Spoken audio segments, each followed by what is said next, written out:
Est-ce que tu Euh, acceptes que je lance le partage de mon écran dès maintenant? oui, tu peux.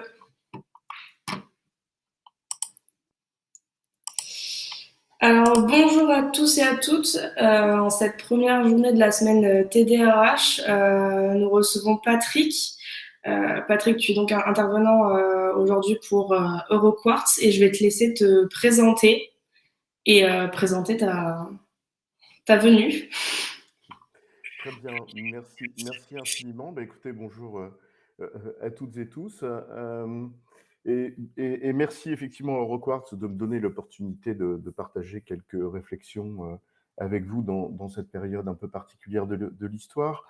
Je ne sais pas si en fait je m'adresse à vous en tant qu'ancien DRH, mais un DRH qui est très tourné vers le business, ou si au contraire je suis plutôt un entrepreneur qui est profondément convaincu que finalement le succès de nos entreprises dépend essentiellement de la richesse humaine qui les compose, ou si c'est en tant que consultant et prof, hein. Mon grand-père disait le son est étouffé, je ne sais pas si c'est bon pour tout le monde, hein, ou si c'est seulement une personne, je vois juste ce petit commentaire.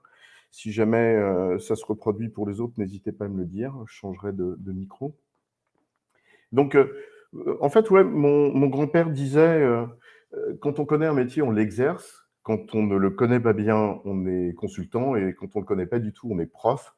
Et donc, finalement, vous voyez, je dois être en fin de carrière, puisque je suis aussi prof aux arts et métiers à Paris, et donc consultant. Bon, néanmoins, c'est avec ces convictions, finalement, très orientées business et RH que je voudrais partager quelques réflexions avec vous. Alors, on retrouve le format digital, alors qu'on est dans une période où, effectivement, on retrouve... alors, écoutez, plusieurs personnes trouvent que le son est bas. Moi, je n'ai pas la main sur le son. Je vais voir si je peux changer de micro et prendre celui de la caméra, ce qui serait peut-être plus malin. Est-ce que vous pouvez me dire, en faisant ceci, si ceci a amélioré la qualité de son? Parfait. Donc, comme quoi, vous voyez, la technologie, ça n'est jamais anodin. Oui, donc ce que je disais, on a retrouvé, allez, depuis le mois de mai, une certaine liberté, un certain plaisir à se retrouver tous ensemble. Et Euroquartz a fêté ça, a fêté ses 50 ans avec toute une série d'événements auxquels j'ai eu l'honneur et le plaisir de participer. On se retrouve en digital aujourd'hui. Alors, n'ayons pas d'illusions sur notre liberté. Oui, bien sûr, c'est une liberté retrouvée. Et puis 50 ans, les 50 ans d'Euroquartz, c'est bien, écoutez, 50 ans, c'est le moment de faire un bilan ou de faire un point. Et j'aurais aimé que le point que nous allons faire ensemble, au fond, ne soit pas un point final, mais plutôt des points de suspension pour essayer de s'inscrire dans une dynamique, pour essayer de finalement dessiner notre avenir. Il n'y a pas le monde d'hier et le monde de demain. Je ne crois pas que ça marche comme ça. Peu ou prou, c'est à peu près le même monde avec les mêmes gens. En revanche, on peut essayer de s'inscrire dans une posture où on va construire dès aujourd'hui le monde de demain. Alors, je vais structurer ça comme toujours hein, en 3 points. Ça fait non pas en 3.0, mais en 3 points façon copie Sciences Po.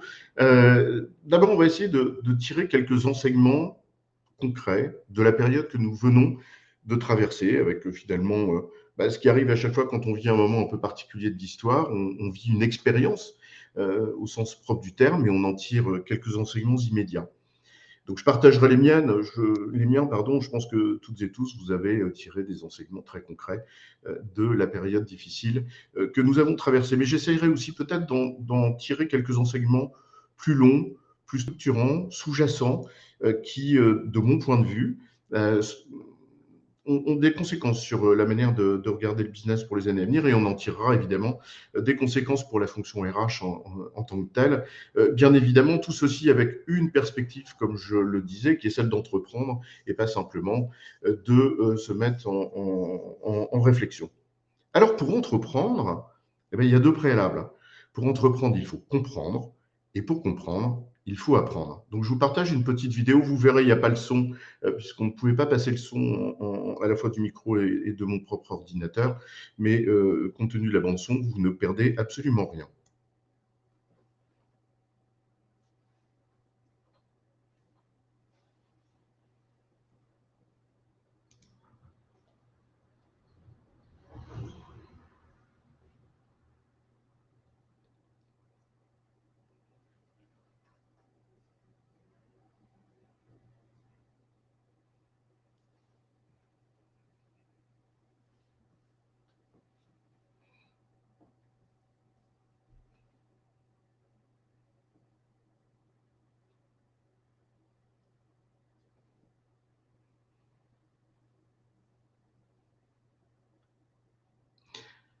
vous le voyez, apprendre, tirer des enseignements de ce que nous vivons n'est pas toujours aussi simple qu'il y paraît, quand bien même d'ailleurs certains enseignements soient-ils évidents.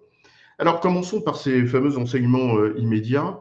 Euh, je pense que toutes et tous, nous avons vécu quelque chose d'assez simple au fond, qui est cette exposition au digital, cette exposition à la distance, cette exposition au travail à distance.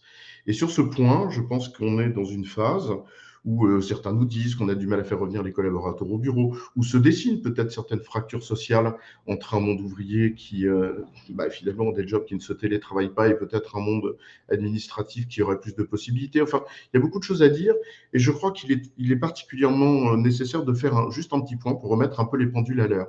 Alors, le premier point que je voudrais ici souligner, c'est que non, bien évidemment, ce que nous avons vécu dans une phase de confinement n'a rien à voir avec du télétravail encadré, maîtrisé, tel que la plupart d'ailleurs des DRH le connaissent depuis des années. On a vécu finalement un confinement, c'est quoi? C'est du travail à distance forcé, 100% du temps, euh, chez soi, alors avec une expérience qui a été positive pour certains, mais une expérience qui a été négative pour d'autres. Ceci n'a rien à voir avec ce que nous pratiquons et que nous connaissons d'ailleurs depuis assez longtemps, puisque les premières grosses expérimentations de travail à distance, ça date des années 2000. Donc, honnêtement, de ce point de vue-là, ne confondons pas ce qui est une période particulière de l'histoire, même si elle a des conséquences importantes sur le rapport que nous avons au travail. Je pense que la crise de la Covid a changé un certain nombre de choses de ce point de vue-là. Mais en revanche, ce qu'on a vécu n'est pas du télétravail. Les entreprises travaillent sur des chartes ou sur des accords quand elles vont un petit peu plus loin et elles y sont rompues. Enfin, les DRH y sont rompus. Deuxième remarque que je voudrais faire, non, le travail à distance n'est pas la norme. 60% des emplois pourraient être télétravaillés, nous disent certains, généralement d'ailleurs ceux qui ont plutôt quelque chose à nous vendre sur le sujet. Et il y a cette sorte de discours peut-être un peu parisien d'ailleurs, ou un peu consultant si j'ose dire, qui est très hors sol, qui est qu'on oublie qu'il y a tout un tas de jobs qui ne sont pas télétravaillables et que ce qui est en train de se passer n'est pas un new normal comme certains voudraient nous le faire croire. C'est le travail hybride, d'ailleurs, si on a inventé un mot pour désigner finalement une réalité qui existait auparavant, puisqu'en moyenne, on doit passer comme quelque chose de 1,6 jours par semaine à 2 jours par semaine, qui est une sorte d'optimum. En tout cas, c'est l'optimum réclamé par les salariés. Ce n'est pas une vague qui fait que le travail à distance est devenu la réalité de tout le monde.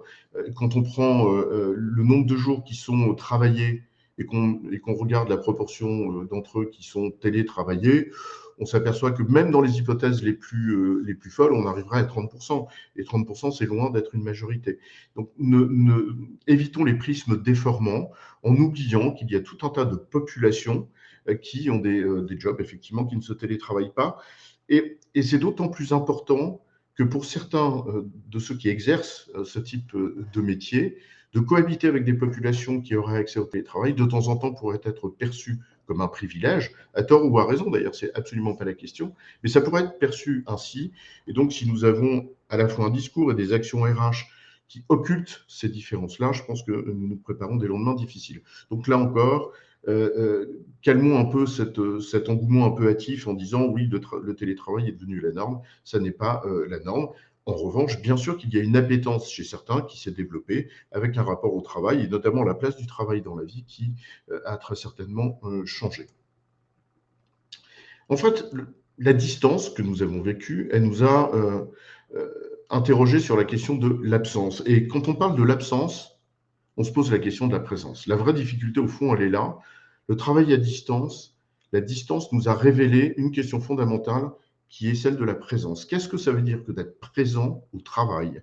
Qu'est-ce que ça veut dire que d'être présent à l'autre?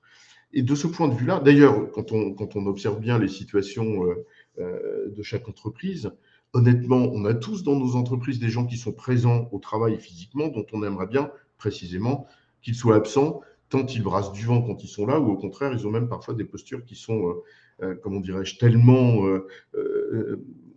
nuisibles au collectif qu'on préférerait les voir absents. Donc ça nous interroge sur ce que ça veut dire finalement d'être présent au travail. Et évidemment, on a bien compris que ceci ne se limite pas à une présence physique, on le sait depuis très longtemps, mais ça nous interroge au fond sur cette dimension importante. Le deuxième point, peut-être, que nous avons compris au travers de cette période, c'est que ce qui nous manquait, c'est ce que vous voyez à l'écran, c'est-à-dire le vide, l'absence de lien.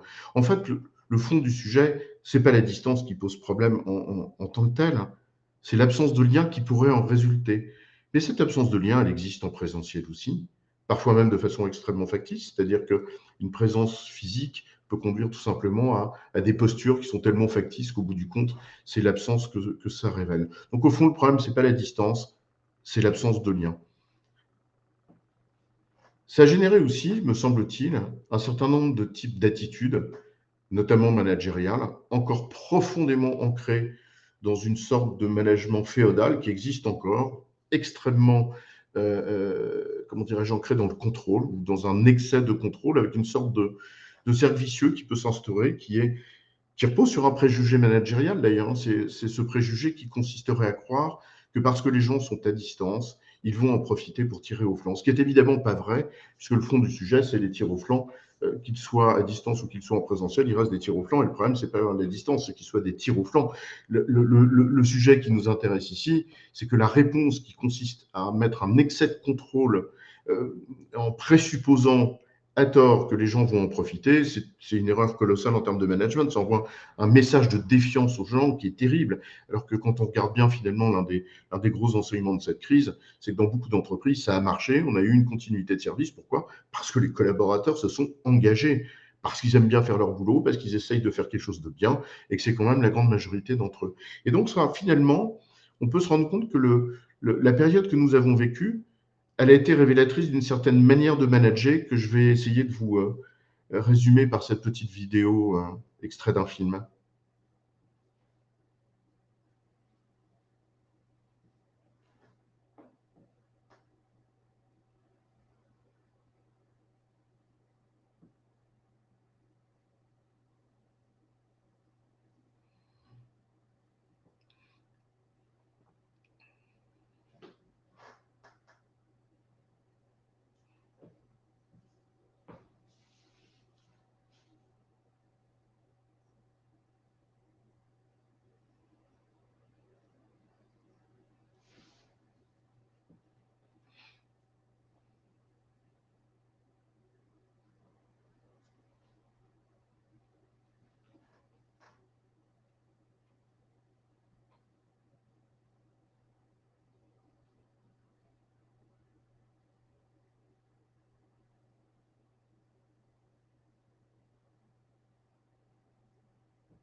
Comprenons qu'il y a évidemment d'autres façons de manager. Ce que je voudrais ici souligner, au fond, c'est que la distance, ce n'est pas une raison pour faire plus de management, c'est une raison de plus pour bien le faire.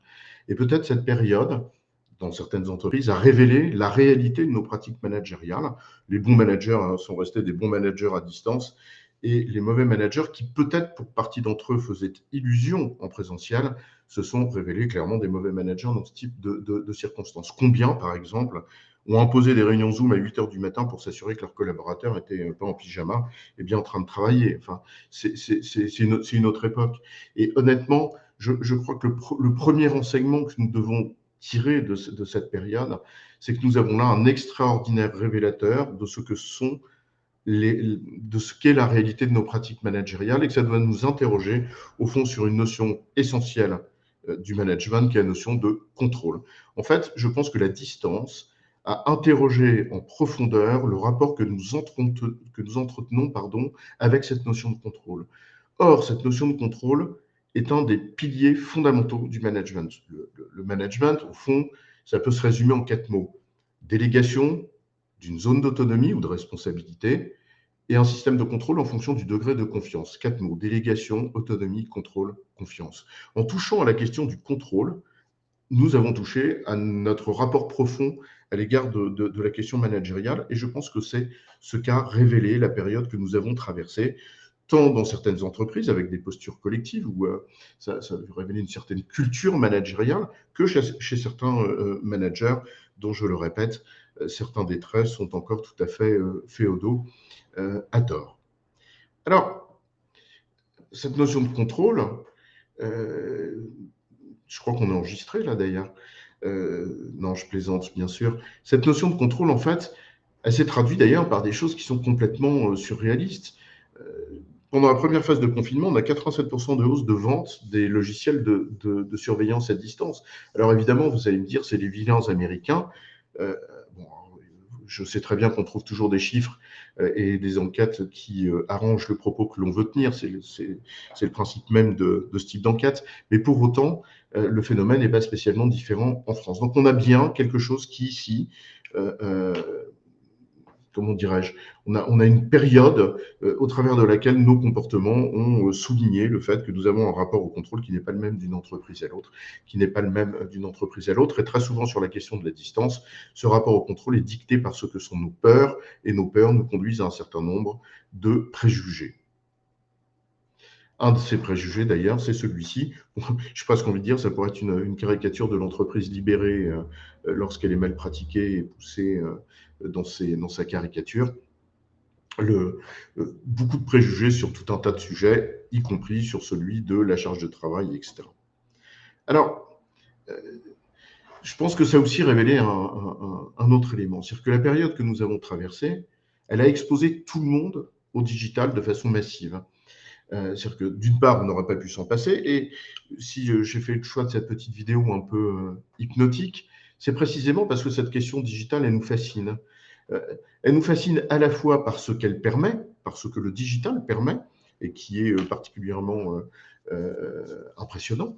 Et d'ailleurs, dans cette phase, on peut mesurer à quel point la réponse digitale des entreprises a été particulièrement performante, y compris d'ailleurs sur un plan national avec des infrastructures de télécommunications qui ont tenu la route, ce qui est quand même pas complètement anodin. Mais donc, ça nous fascine parce que cela permet, mais en même temps, ça nous inquiète précisément parce que cela permet. Et ça souligne, me semble-t-il, toute la question des paradoxes du digital. C'est-à-dire que le digital, c'est un outil, au fond, et un outil, comme tout outil,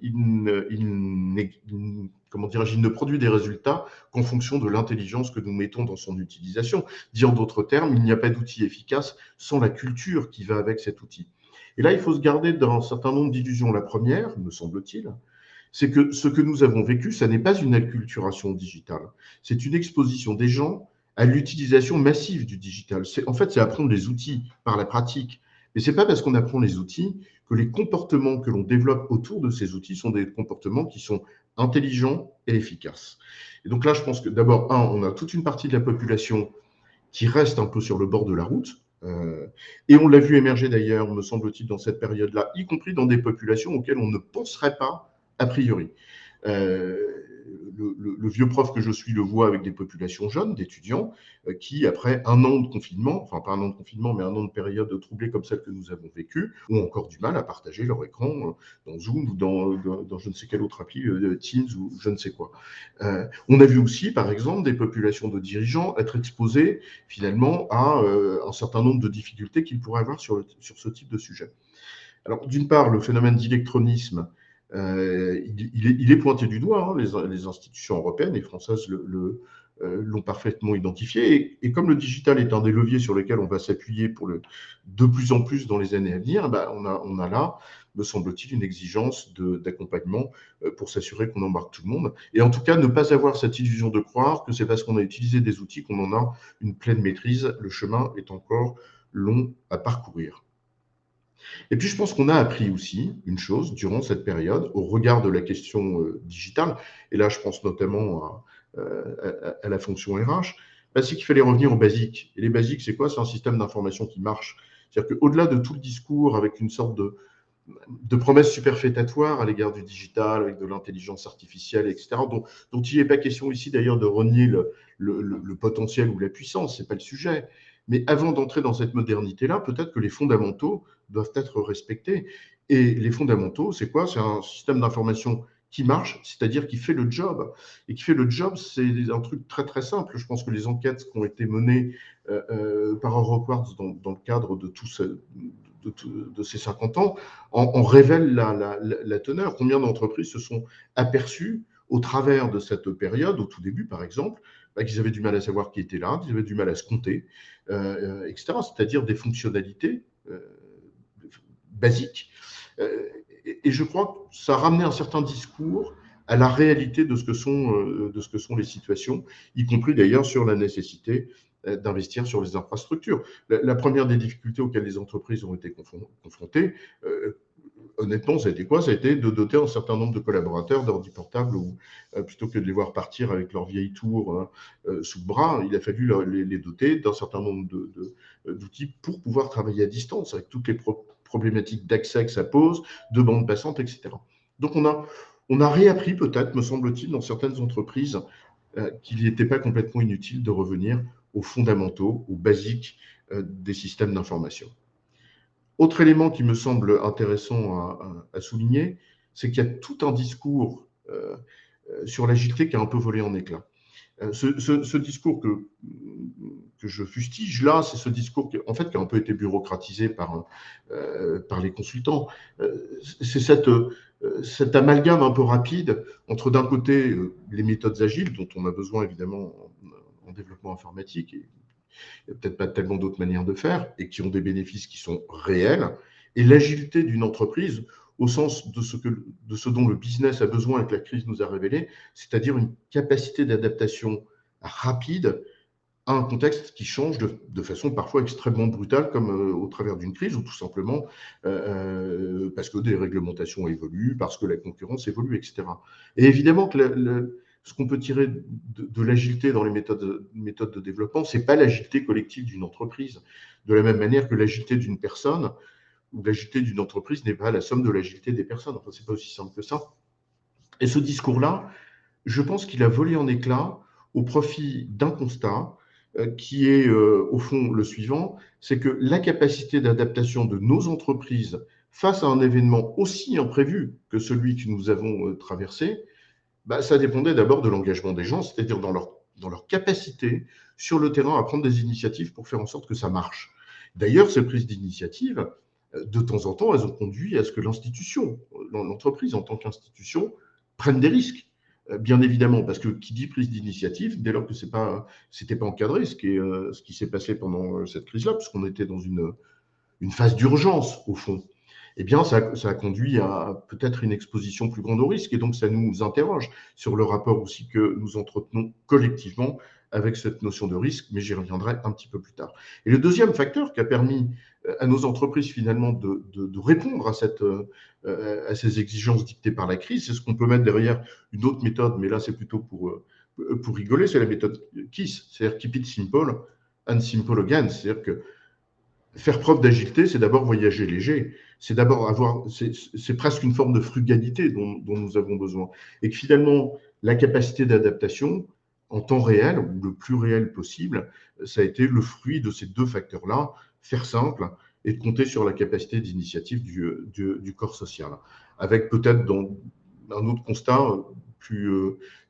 comment dirais-je, plus général, c'est que toutes les entreprises dont les prises de décision sont plus décentralisées, évidemment, ont eu plus de capacité de rebond dans une période comme celle-ci. Bon. Évidemment, voilà quelques-uns des enseignements, en tout cas moi c'est ceux que j'ai tirés, voilà, d'une phase un peu particulière de l'histoire et qui sont concrets. Je suis sûr que toutes et tous ici présents, vous en avez tiré plein d'autres parce que vous avez été exposés certes à la même crise que tout le monde, mais chacun l'a vécu dans des contextes locaux et personnels différents. Donc chacun a tiré un certain nombre d'enseignements concrets, pratiques. Au regard de tout ça, moi, les miens sont les suivants. La distance qui nous expose finalement à la réalité de notre culture managériale, qui interroge notre rapport au contrôle. Le rôle tout à fait ambivalent de la question du digital, à la fois comme levier parce que nous n'avons pas d'autres possibilités, et que de ce point de vue-là, ça nous invite à revenir à ce que sont les fondamentaux, et en même temps, de temps en temps, attention à ne pas laisser des gens sur le bord de la route. Et puis, enfin, bien évidemment, l'agilité qui ne se limite pas à des méthodes agiles, mais au contraire à une posture plus générale d'engagement des personnes et de capacité à faire simple. Mais au-delà de ça, je pense qu'il y a un certain nombre d'autres éléments qui sont peut-être plus, je dirais, d'ordre humain, en tout cas moi, qui m'ont particulièrement marqué durant cette période. Et enfin, on n'en a pas vécu 50 000 dans nos vies, me semble-t-il. Et donc, essayons d'en tirer quelques enseignements humains peut-être un peu plus profonds. Alors, le premier, je vais essayer de l'illustrer avec cette petite vidéo en posant une question simple. Quand est-ce que les parents de ce monsieur, dont on voit défiler ici finalement une partie de la vie, à quel moment les parents de ce monsieur ont pris conscience que le gamin qu'il était devenu un adolescent? Alors évidemment, ici ou là, on me dira, tiens, il est devenu un ado quand il s'est laissé pousser les cheveux, ou il est devenu un ado quand quelqu'un dans un des événements organisés par Hogwarts a une réponse que j'ai trouvée très jolie. Il dit, il est devenu un ado quand il a arrêté de sourire. Je trouvais que c'était joli comme phrase. Et en fait, le point sur lequel je voulais arriver, c'est le suivant. En fait, les parents ont pris conscience qu'il était devenu un adolescent au moment où il a dit merde à ses parents. C'est-à-dire au moment où il y a eu une crise. Et en fait, les crises, nous prenons conscience de ce qui se passe autour de nous, très souvent, par phase de crise. Et c'est normal, parce que les micro-changements de notre environnement, du monde, sont tellement imperceptibles, parce qu'on est dans le feu de l'action, parce qu'on n'a pas le temps de les observer, etc., que nous n'en prenons conscience que lorsque ceux-ci ont pris une proportion telle qu'ils déclenchent une crise. Et c'est là où tout d'un coup, nous prenons conscience de ce qui nous arrive.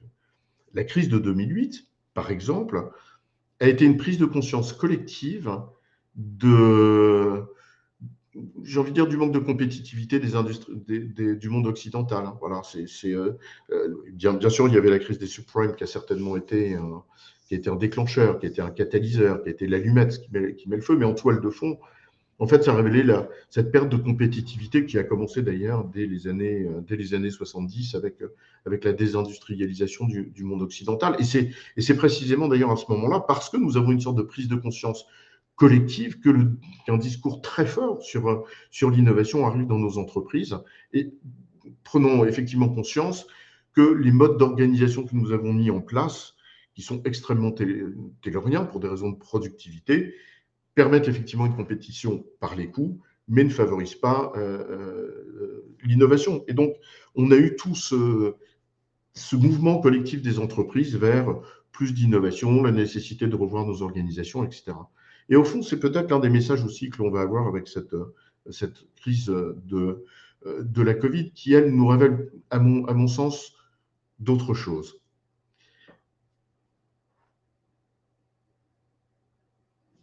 Alors évidemment, à distance, l'effet est moins impressionnant. En fait, ce que ça nous a révélé, c'est l'incertitude.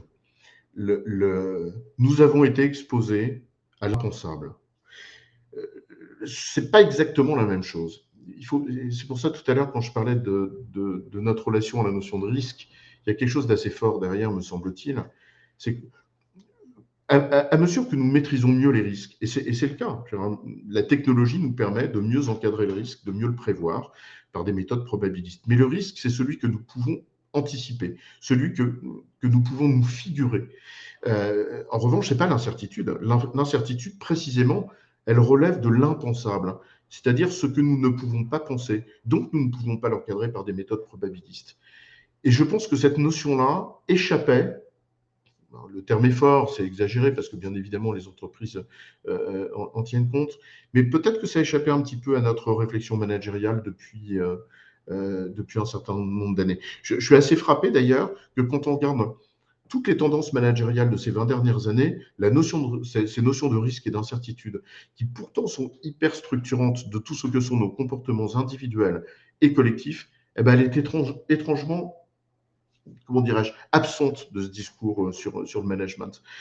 Alors que, d'abord, c'est la notion, c'était une des premières notions qui a été pensée dans l'économie, c'est d'Alembert et Bernoulli au XVIIe siècle, dans ces eaux-là, je ne me souviens pas exactement.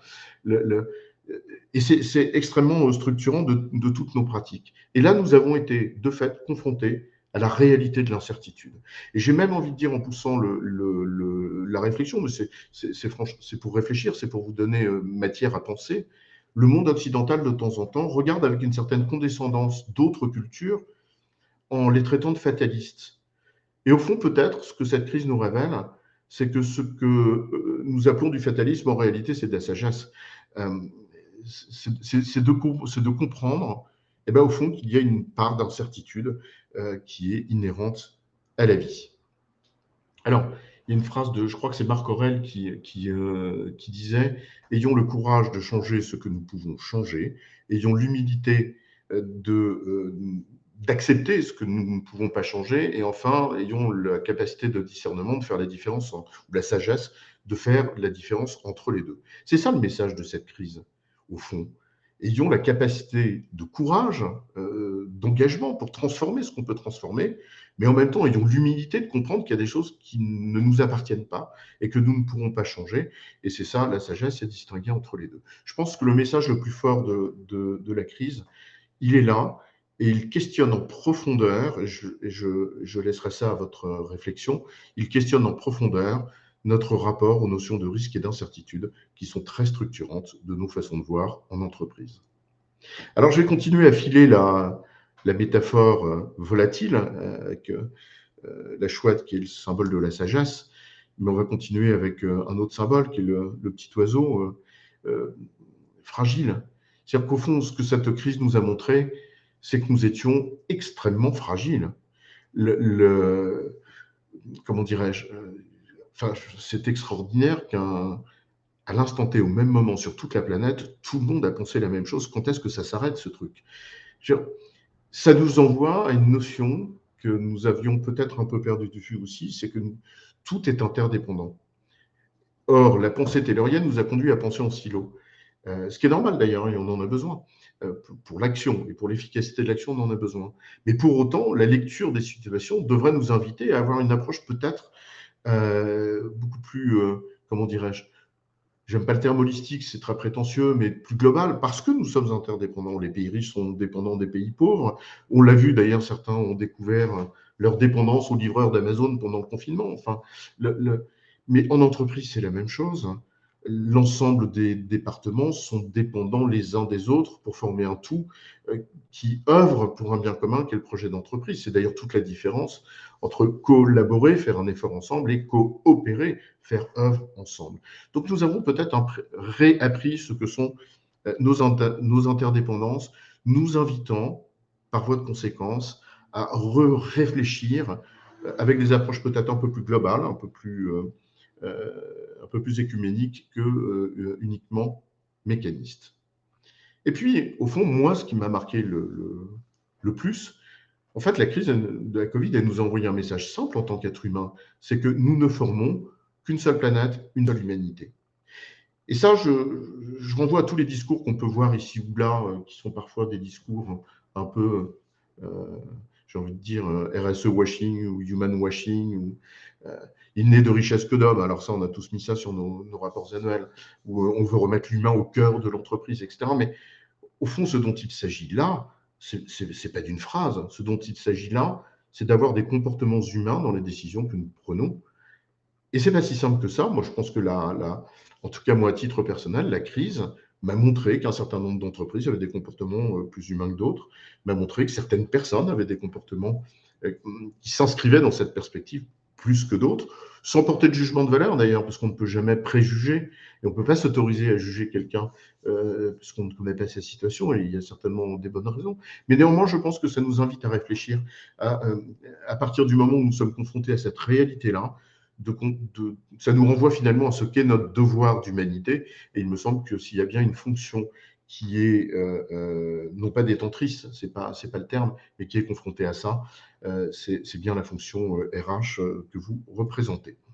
Alors, ceci m'invite peut-être à essayer, au-delà de ces grands traits philosophiques, mais pour être honnête, c'est vraiment ceux qui, moi, m'ont marqué durant cette période. On en tire quoi comme conclusion pour la fonction c'est quoi exactement avoir des comportements humains? C'est des comportements qu'il faut qu'on reconnaît et qu'on respecte l'être humain. Je pense que c'est aussi simple que ça. Ça renvoie à tout un tas de questions, à commencer peut-être dans nos entreprises par toutes les politiques en matière de discrimination sur lequel il me semble qu'il y a un champ considérable de progrès. Alors, C'est l'une des conclusions. C'est d'ailleurs une des conséquences qu'on pourrait tout à fait imaginer. Merci de votre intervention pour la fonction RH. Alors, je vais essayer d'en tirer quelques enseignements rapides, peut-être avant de partager et d'échanger avec vous de façon plus libre. Pour la fonction RH, ça envoie un premier message qui est d'avoir un socle irréprochable. Et ce socle irréprochable, en termes de qualité, coût, délai, comme je le disais tout à l'heure, c'est le SIRH. Et, et plutôt que la sophistication, plutôt que de courir après une forme de modernité, sauter sur le premier truc à la mode, ou de rentrer dans des systèmes qui sont d'une complexité inopérante, c'est de revenir aux basiques du SIRH, c'est-à-dire un SIRH qui délivre ce dont on a besoin concrètement. Une deuxième conclusion, me semble-t-il, pour les acteurs de la fonction RH, c'est ce message de simplification. La simplification, c'est d'abord la simplification de nos architectures, très certainement, en matière d'SIRH, mais aussi la simplification de nos processus. Alors, je ne suis pas là en train de dire qu'il faut se passer de processus. Ce n'est absolument pas mon propos. Bien sûr que nous en avons besoin pour être efficaces et productifs, mais en revanche, une exagération en la matière, qui est décriée d'ailleurs par tous les auteurs, mais depuis longtemps. Ça a commencé dès François Dupuis en 2007 avec la fatigue des élites.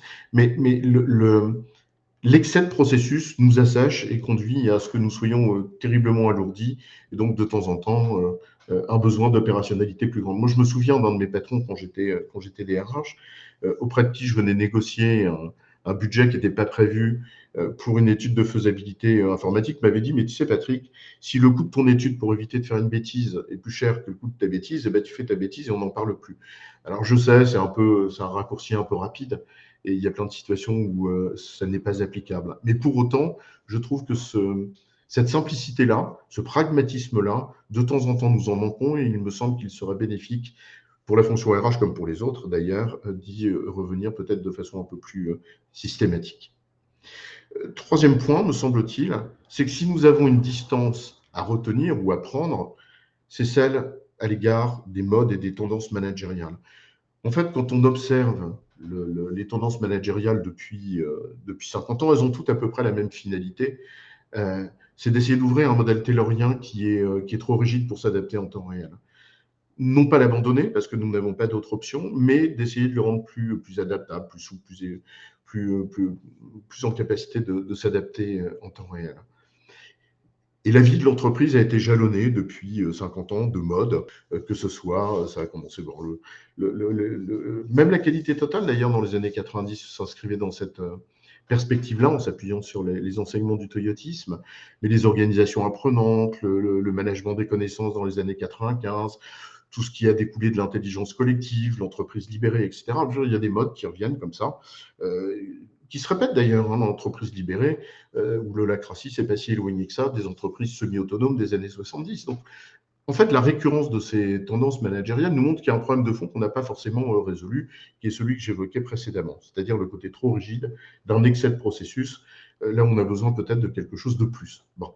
Mais une fois qu'on a dit ça, je pense que, au fond, l'enjeu, c'est de ne pas céder à toutes ces modes. Le problème, ce n'est pas l'existence de la mode, c'est d'y céder aveuglément. Alors évidemment, elles peuvent nous donner une ouverture, elles peuvent nous donner matière à réflexion pour essayer d'être plus efficaces. Mais ce dont nous avons besoin, très certainement, c'est de prendre un petit peu plus de recul à l'égard de tout ça, de comprendre que céder à une mode, c'est engraisser les marchands, et qu'au bout du compte, ce qui compte finalement, c'est de faire preuve d'honnêteté et de courage face aux problèmes auxquels on est confronté, et d'essayer de les résoudre en toute bonne volonté. Peut-être un dernier point, me semble-t-il, ou un avant-dernier point, c'est celui-ci.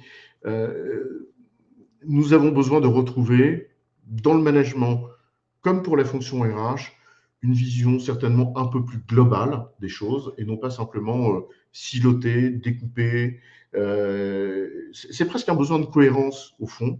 Quand je dis cohérence, c'est-à-dire que on a beaucoup travaillé sur l'alignement stratégique dans les années 2000, dit en d'autres termes, une politique RH cohérente au regard des enjeux stratégiques de l'entreprise. Dit en d'autres termes, une politique RH qui rend la stratégie possible. Make it happen. Mais on a moins travaillé, me semble-t-il, et par par nécessité de productivité, nous avons moins travaillé, me semble-t-il, sur la cohérence interne des actions de la fonction RH, à tel point d'ailleurs que parfois, c'est caricatural, mais le même concept fondamental, je ne sais pas, je prends une notion de compétence par exemple, n'est pas utilisé ou pensé de la même manière entre deux départements ou deux processus RH distincts. Et donc, nous avons besoin de retrouver ces formes de cohérence pour ajouter une efficacité aux approches que nous développons. Alors, la vision globale, de mon point de vue, elle ne tient pas dans ce que je signifiais tout à l'heure, c'est-à-dire une approche holistique des choses. C'est pas se mettre au-dessus de la mêlée pour mieux voir l'ensemble du terrain. C'est pas aussi simple que ça. Je pense en vérité que ce qu'on va appeler une vision globale, en vérité, c'est une attention particulière aux liens qui unissent les concepts entre eux, qui unissent ce que l'on fait. Qui unit ce que l'on fait. C'est-à-dire qu'à force de devenir des spécialistes, c'est un peu l'icône qui est au centre de l'image là, on est devenu des spécialistes de chacun des points, mais on en a oublié les liens qui les unissent. Et je pense que c'est ça que nous devons très, très certainement retrouver, y compris d'ailleurs peut-être pour raconter l'histoire qu'une politique RH veut porter, pour qu'elle soit plus compréhensible de la part des collaborateurs, des managers, etc. Avant-dernier point, me semble-t-il aussi, nous avons, c'est un des points que je signifiais en introduction, on a bien vu que finalement, ce qui faisait la différence, c'était la capacité d'initiative des gens. Donc la question qui se pose au fond, dans tout univers plus ou moins normé, c'est quelle marge de manœuvre on donne aux gens? Est-ce qu'on leur donne la possibilité de prendre ces initiatives ou au contraire, est-ce qu'on ne leur donne pas? Si on ne leur donne pas la possibilité de prendre des initiatives, vous aurez des gens qui seront confondus. Finalement, l'opérateur sur le terrain, qui, parce que le processus ne permet pas de résoudre tous les problèmes, parce qu'il ne peut pas tout prévoir, va se confronter à une double situation. Soit il fait ce que le processus et la norme lui indiquent, mais il ne va pas être en capacité finalement de faire ce qui est bien, parce que ça n'a pas été pris en compte par le process, donc il va avoir mal au ventre. Ça, c'est le mur du réel contre lequel on se heurte parfois. Ou alors, il va essayer de faire quelque chose de bien, et auquel cas, il va être obligé de contourner le processus, et par conséquent, il va avoir mal au ventre quand même, parce qu'il aurait été obligé de tricher avec tous les guillemets qu'il faut mettre autour. Donc la question, c'est quelle marge de manœuvre donne-t-on aux gens? Et ces marges de manœuvre, finalement, c'est un concept vieux comme le monde, qui est l'un des, comme je le disais tout à l'heure, un des piliers du management, c'est-à-dire la notion d'autonomie et pas de liberté. Hein, c'est pas faire ce qu'on veut quand on veut, mais bien de liberté dans un cadre déterminé, c'est-à-dire de liberté de s'organiser librement, de capacité à s'organiser librement, de libre gouvernance dans un cadre déterminé. C'est précisément le sens même de la délégation. Et je pense que peut-être sommes-nous, dans certaines entreprises, sommes-nous allés trop loin dans, dans l'absence d'autonomie, et peut-être faut-il redéplacer le curseur, ce qu'on met derrière le terme que les anglo-saxons aiment bien, d'empowerment. Je terminerai parce que je pense que Musia, qui a eu la gentillesse de nous mettre un petit mot, qui nous salue d'ailleurs depuis le Gabon, donc on vous salue également. Vous avez eu la gentillesse de poser une question qui est une question tout sauf simple. Hein, c'est quoi avoir des comportements humains? Ce qui est certain, c'est que ça n'est pas le dire, mais c'est le faire. Voilà. Et je crois que sur ce sujet-là, nous avons trop souvent tendance à avoir un discours exagéré qui n'est pas la réalité que nous mettons en œuvre pour 150 000 raisons.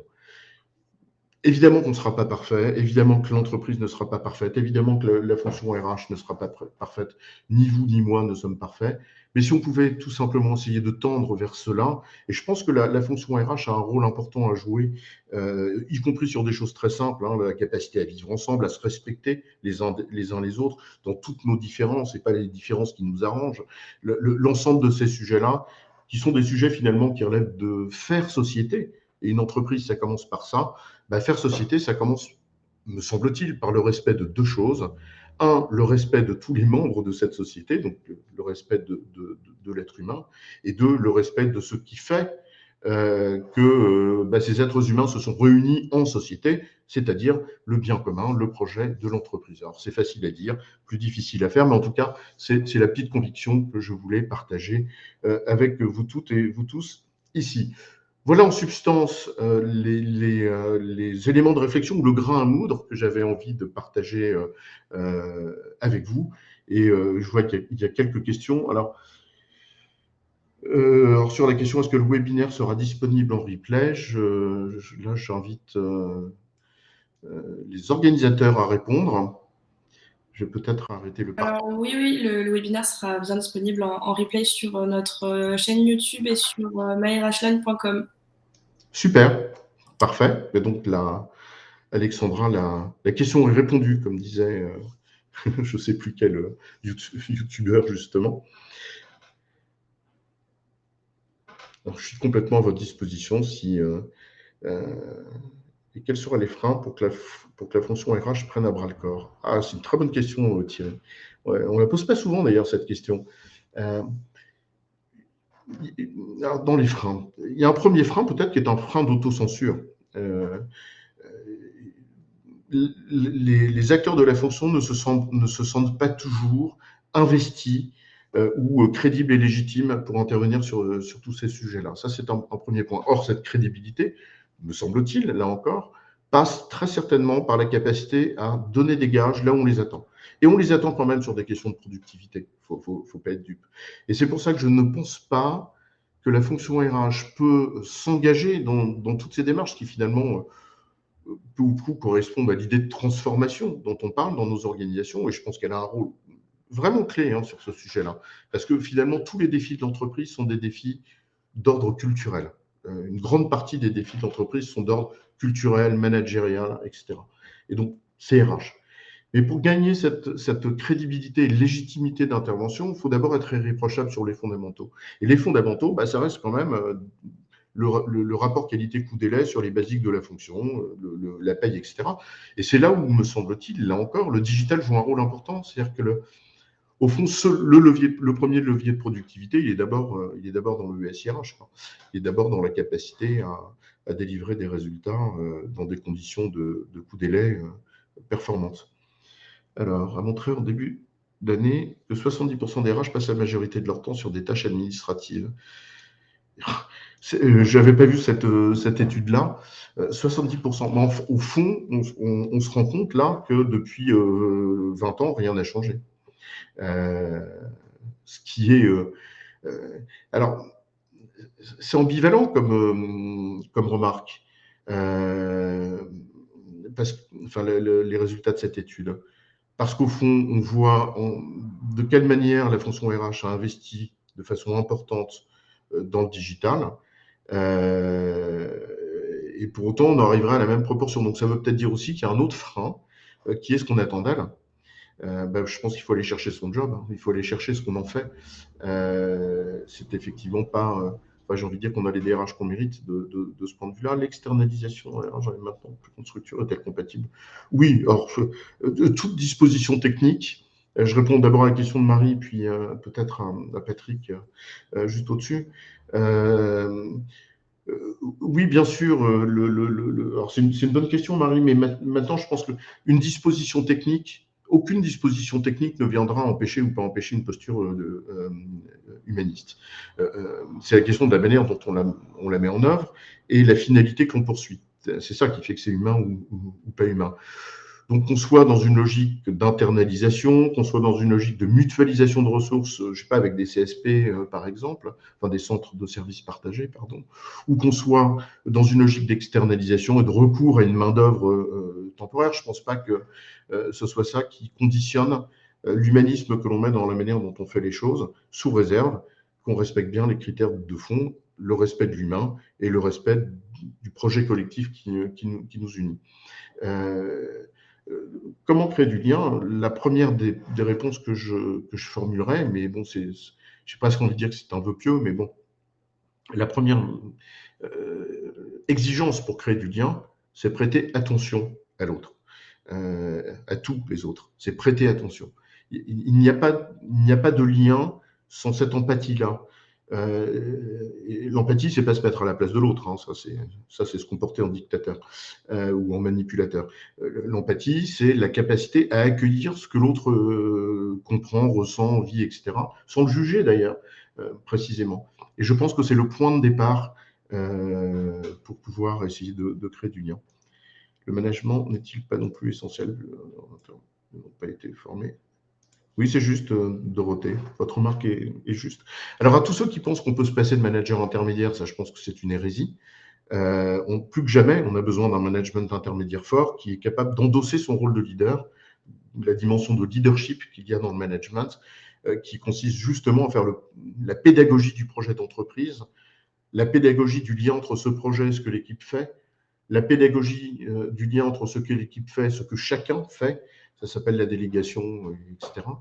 Et enfin, la pédagogie des décisions qu'on prend au quotidien pour montrer en quoi elles vont dans l'intérêt du bien commun, le projet d'entreprise, qu'on bien même fasse tomber des erreurs et qu'il faille changer le cours des choses. Donc ce rôle-là, qui est un rôle du quotidien, parce qu'il faut battre le rappel en permanence, le management intermédiaire est essentiel de ce point de vue-là. Mais il y a la deuxième partie de votre juste remarque qui consiste à dire ont-ils été formés à manager? Alors, moi j'ai un peu l'impression sur ce thème-là que ce n'est pas une question de formation. Oui, bien sûr, il y a tout un tas de managers qu'on a montés, à qui on a demandé d'être des contrôleurs des poids et des mesures et qu'on a montés dans des postes de management à l'aune de leur expertise ou de leurs résultats immédiats. Et alors, effectivement, ça ne fabrique pas forcément des gens qui sont des bons managers, surtout qu'on les cantonnait, c'est un des effets d'un excès de terrorisme, on les cantonnait dans un rôle de garde-chiourme, contrôleur des poids et des mesures. Donc ça ne favorise pas l'expression de ce leadership-là dont on a eu toujours besoin. Mais je ne suis pas sûr que ce soit une question de formation. Oui, certainement pour une partie des choses, mais c'est surtout une question d'envie et de capacité à s'y engager. J'ai presque envie de dire que ça fait 50 ans qu'on forme les managers à être des managers et que rien ne change là encore. Et donc je pense que c'est plus une question de volonté. Et pour comprendre cette question de volonté, eh bien, il faut comprendre le système de contraintes auquel un manager est confronté. Finalement, peut-être que les managers sont, comme ce sont des gens intelligents, j'imagine, ils sont un peu ce qu'on leur demande d'être, quoi, hein. Et je pense que c'est la philosophie managériale de l'entreprise, et ça renvoie à la question du contrôle. La philosophie managériale de certaines entreprises doit évoluer de ce point de vue-là. Et là, certainement, les managers qui auront envie d'embrasser cette dimension de leadership, ils auront la capacité à le faire. En tout cas, ils en auront l'envie. Et là, pour le coup, de les accompagner sera utile. Parce que si on les forme, mais qu'en même temps, c'est parce qu'on leur demande d'être, ça ne se passera pas. L'étude de RH Line montre qu'un DRH sur deux se sent fatigué et envisage de changer de poste. Je ne savais pas. Donc, ça veut dire qu'un DRH sur deux se sent pas fatigué, il n'a pas envie de changer de poste. Je ne sais pas quoi en tirer comme conclusion. On pourrait poser la question aux infirmières aussi, peut-être. Moi, je pense que il y a certainement plein de DRH qui sont évidemment confrontés à des situations difficiles.